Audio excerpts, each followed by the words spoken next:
Today I'm in the kitchen and I'm making dinner rolls, and I've been using this recipe for at least about 15 years, and it makes a very sweet dinner roll, sort of like the Hawaiian bread that you buy in the store that's a little pricey. And this recipe always rises really I've well. already been going today making bread and rolls and all kinds of things, so that's why my bowl looks a little used already. So the first thing we're going to need is a cup of warm water.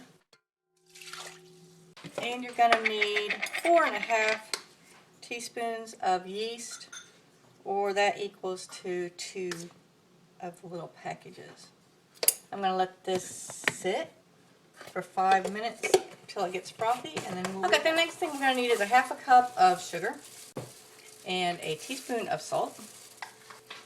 Going to need a 1/2 cup of melted butter, which is equal to 1 stick. Going to need 3 eggs.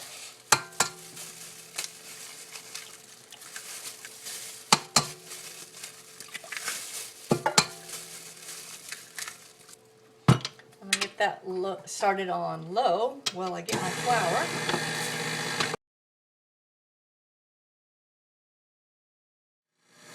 Okay, we're going to be adding 4.5 cups of flour, 1 cup at a time.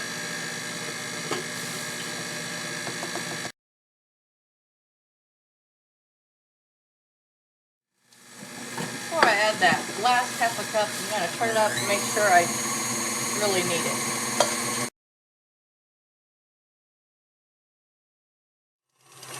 Okay, it looks like I'm going to need it. The dough looks a little wet still.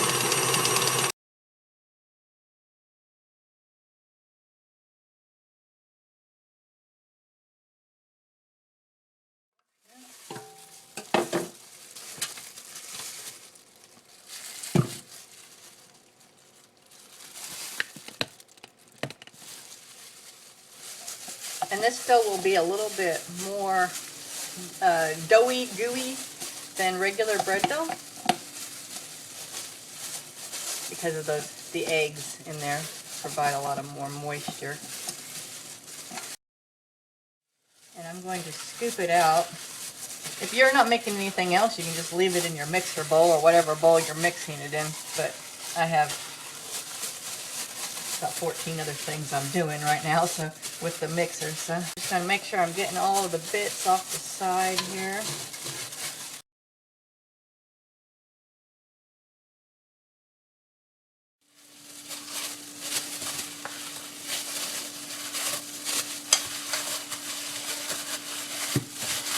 Okay, make sure it's like it's all mixed up there. Now I'm going to cover this bowl and I'm going to put it in the refrigerator for 2 hours. I have the bread out of the refrigerator where it was chilly. And now we are going to roll it into balls, equal size balls, in our greased 16 by 9-inch greased pans. And then we're going to let that sit and rise for another hour. Now you can use your hands. I'm going to be using gloves, and I have a little bit of flour here in case things start sticking. So you just want to pull. So we're going to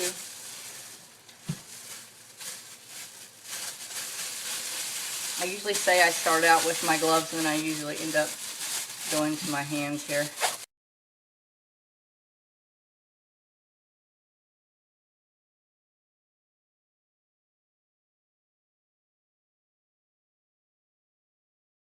Tried to even out some of the ones. I had some that were bigger and some that were 1, 2, 3, 4, 5, 6. Okay, yep, each one should make it. I'm going to cover it with a towel, and I'm going to let it rise for an hour, and then we'll come back. Okay, we got the rolls are ready to go in the oven, and I think I'm only going to be doing 1 tray at a time. So they're going to be going in at a preheated oven of 375. They're going to go in at a preheated oven at 375. We're going to be baking them to 15 to 20 minutes or until they have a nice golden brown top. You might want to check them halfway through, and if it looks like they're getting too dark on top, just lay a piece of foil. Just, you don't have to cinch it down or anything, just lay it on top to take off some of that intense heat there and reduce the browning. So we're gonna pop them in the oven and we'll see them when they get out. The first batch is out of the oven and they look delicious, and I cannot wait to put a big dollop of butter on there and eat probably 4 of them. This has been the best yeast rolls ever at Canterbury Trails Farm, and thank you for joining us today. I'll put the recipe in the description box below. Bye.